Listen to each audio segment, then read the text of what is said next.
Boa noite. Hoje nós escolhemos como tema da nossa conversa acerca da reforma trabalhista tempo parcial. O que é tempo parcial? Tempo parcial já tinha previsão na CLT.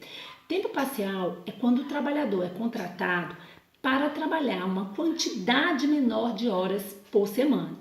O padrão são 44 horas semanais, mas eu posso contratar trabalhadores para trabalhar uma quantidade menor de horas por semana, ganhando, obviamente, proporcional às horas que ele trabalha. O que quer dizer que quem trabalha 44 horas ganha mais do que quem trabalha uma quantidade menor de horas semanais.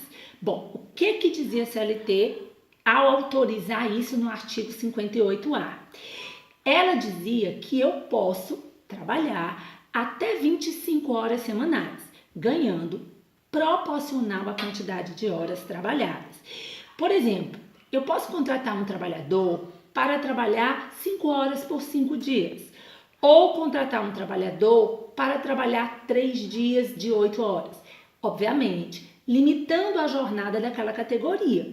Eu não posso, de forma nenhuma, contratar um trabalhador para trabalhar 24 horas seguidas, 12 horas seguidas, se na atual lei ele não tivesse negociação coletiva ou previsão em lei, porque isso vai mudar um pouquinho na reforma trabalhista, ok? Então, eu poderia contratar esse trabalhador até 25 horas por semana.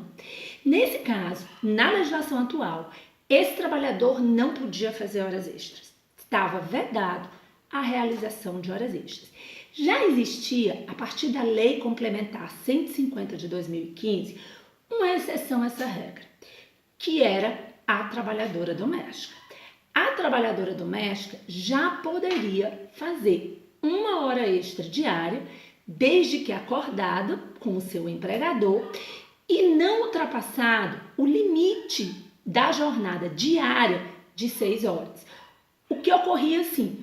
Se eu tinha uma empregada que trabalha 5 horas todo dia e eu acordasse 1 hora extra dela, eu poderia fazer, uma vez que o total da jornada dela não ultrapassaria as 6 horas semanais. Então, essa autorização já existia na Lei Complementar 150 de 2015, ok? Bom, o que a reforma trouxe? A reforma ampliou essa quantidade de horas trabalhadas. Ao invés de ser 25, ela passou para 30, mantendo a ideia do pagamento proporcional às horas trabalhadas, certo? Mas, se o trabalhador for contratado para trabalhar 30 horas, esse trabalhador não poderá fazer horas extras. A mesma coisa da lei atual, certo? A mesma coisa da lei que vigorará até novembro, só modificando a quantidade de horas. Mas ela trouxe uma exceção. O trabalhador que tiver a contratação de uma carga horária até 26 horas, ele pode sim realizar horas extras de no máximo 6 horas semanais. Ele vai poder, nessa situação, fazer horas excedentes, ok? Quando o empregado a tempo parcial faz horas excedentes, é a mesma lógica do trabalhador normal, ou seja, eu vou sempre acrescer o pagamento dessas horas, o adicional de horas extras, que, como a gente sabe, é de 50%, certo? Então, essa foi uma das modificações que serão feitas a partir da reforma. Mas não é só isso. O trabalhador a tempo parcial, ele tem, até novembro, as férias de acordo com o tempo trabalhado por ele por semana. Por exemplo, se o trabalhador trabalhar de 1 às 5 horas por semana, ao término de um ano, ele teria 8 dias de férias. Acima de 5 até 10 horas, 10 dias de férias. E assim a tabela seguia até chegar a 25 horas semanais. Com a reforma isso muda. O artigo 130A, que estabelecia essa tabela, foi revogado.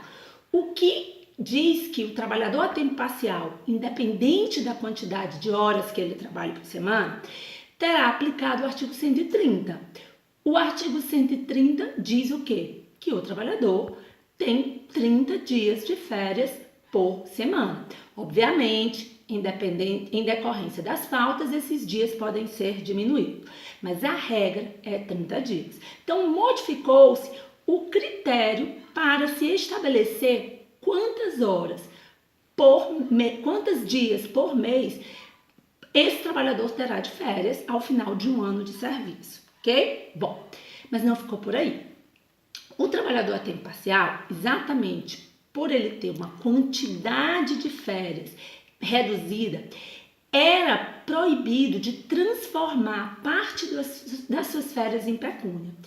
Quando a gente fala em transformar em pecúnia, nós estamos falando no que vulgarmente as pessoas chamam de venda de férias, certo? Então, o trabalhador a tempo parcial não podia vender suas férias. Com essa mudança no contexto da quantidade de dias de férias, a lei passou a permitir que ele transforme em pecúnia, ou seja, em dinheiro, parte das suas férias. A mesma quantidade que o empregado normal, ou seja, 130, um terço da quantidade de dias que ele tirará de férias. E aí, a gente nunca diz que um terço é 10, exatamente porque as faltas injustificadas poderão reduzir a quantidade de férias ao final do ano. E um terço de uma quantidade menor nem sempre é 10. Mas o trabalhador poderá sim converter em pecúnia parte das suas férias. Isso é o que a gente tem a falar hoje sobre o tema tempo parcial, que sofre uma modificação até grande na reforma trabalhista. Obrigada.